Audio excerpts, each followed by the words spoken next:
rejection. They came out of his isolation. And this is when David was mostly inspired to write his songs. And I would dare say that it's in the birthing season that God will put you in a place of isolation where you have nobody to talk to but him. Have you ever been surrounded by people but you still felt like you were alone? You had 500 people around you, but it felt like you were alone. He wants to get you alone every now and then so he can talk to you, so he can give you instructions, so, Pastor Moore, so he can impregnate you. How many mothers do we have in here? How many? Well, I would dare say that you didn't get pregnant with a whole lot of people around you. But it was just you and my God. Don't get nervous now. See, that's why we lie so much in the church. When somebody tell the truth, we get nervous and shame. That's what the devil wants you to do. Y'all just uncomfortable. You had the baby now. Too late to get nervous. After you were pregnant, you began to grow. And attached to your growth was what we call growing pains. My God. And how many of you know that people love to be around you in your labor? They love to be around you in your pain.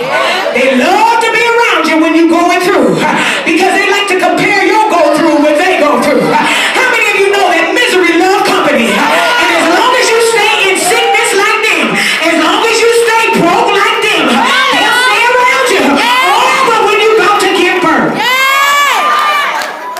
come on now.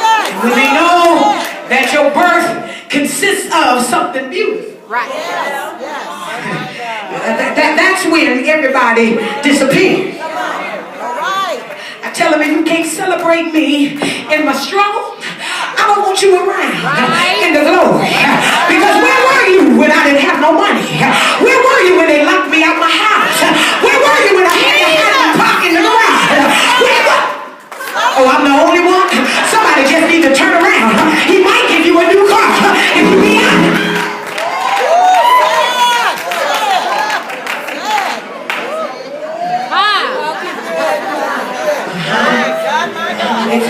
God does his birthing through contraction. He does them through pain. It's during those contractions that you say, I don't know about y'all, but sometimes when we're in pain, we say things that we really don't mean. We say stuff that we really don't mean. But you're in so much pain. It's so hurtful. It's so painful when people lie on you and you didn't do nothing to them. It's so painful when people talk about you and you gave them your last dollar. It's so painful. Look at your neighbor and say, I forgive you for what you said about me. Oh, because I know you had to have been in some pain. Some of y'all don't want to say it because you sit next to the person that hurt you. But say, I forgive you. Because I didn't realize you was in so much pain. And sometimes when you're in pain, you say stuff that you don't mean. Right. Will y'all be honest tonight? Some of y'all looking at me, I feel a prick spirit in here.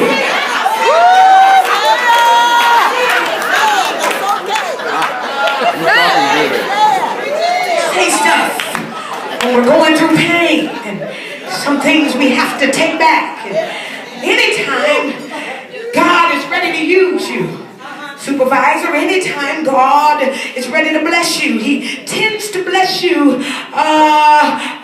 a way that you don't understand. He blesses you his way and not your way. I loved when Elder Green said all the stuff. He got me a little nervous. I said, oh, it's something Trina ain't told me. Because he said, oh, the mess, the dirt, the struggle. All the scandalizing of her name. Then I start feeling a connection because I've been there. Oh, what Renee doing? She ain't got no business pastoring. I said, talk to the bishop. I didn't put myself here. I didn't ask for it. But when God knows you've been faithful, ain't nothing nobody can do about it. He'll put you in a place you don't even want to be. I didn't ask for this. I've been singing since the day I was born. I could have kept on singing, wearing my big fat hats and my St. John suit. I love being the first lady, but God said I got something else for you. And if he don't act right, mean, I'm sorry. I'm mixed in my testimonies. When God has something for you to do, He's going to make sure that you do it. The irony is many of us believe that the reason why God called you into ministry is because you were ready. That's right. Yeah. You fasted, you prayed, and you sought the face of God. Not so. The reason why He called you is not because you were ready. You want to know the reason? It's because He wanted to call. God does not need a reason to call you. He is God. And many of us, He called us while we were still messed up.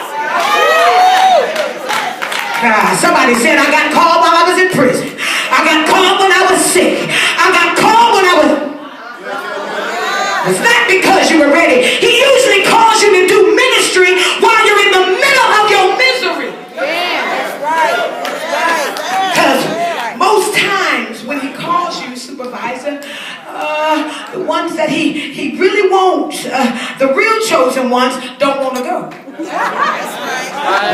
Yeah, these people that's chasing after the microphone, they make me nervous. Because I know you in flesh, and I'm tired of seeing your flesh on parade. I've been through too much hell. I've been through too many storms. You talking good?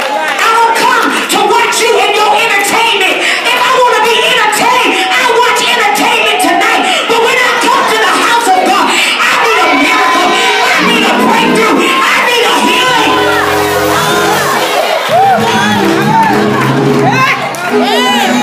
So He calls the ones that really don't want to be called.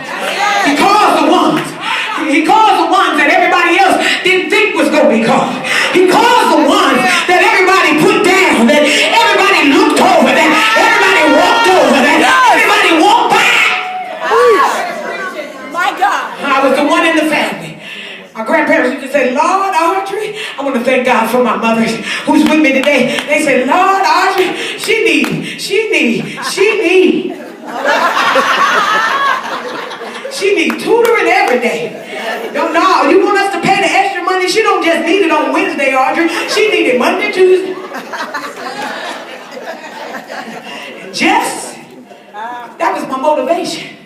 Because I'm the one that ended up with the MBA. I'm the one that makes God, that God blessed my life. I'm the one that God took from the gutter and put on elevation. I'm the one that everybody said wasn't going to be nobody. That God is using. I'm the one. Yes! Jesus. Look at your neighbor and say, you are the one. I don't know what they said about you, but you are the one. I don't know how they treated you, but you are the one. Don't let nobody tell you you ain't the one. Because whatever God says you are, that's who you are.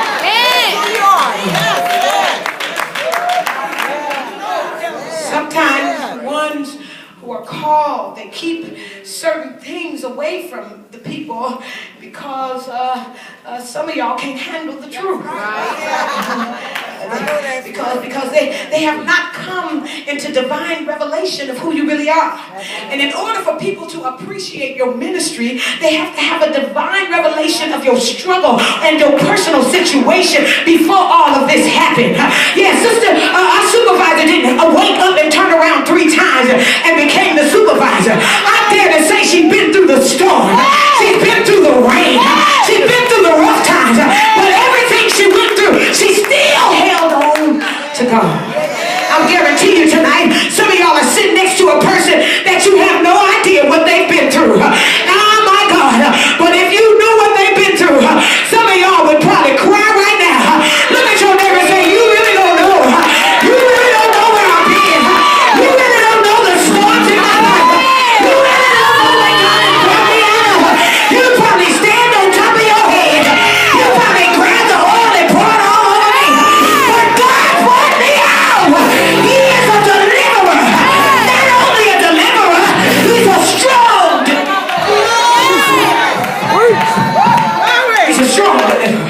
Some of y'all don't want to admit it tonight. You want to look so biased and posse. But I know he brought you out of something. I know you've been through some hard times. Stop looking so pious. If you keep looking like that, he gonna take you back in. You better praise him for what he already done. He's already done. He's already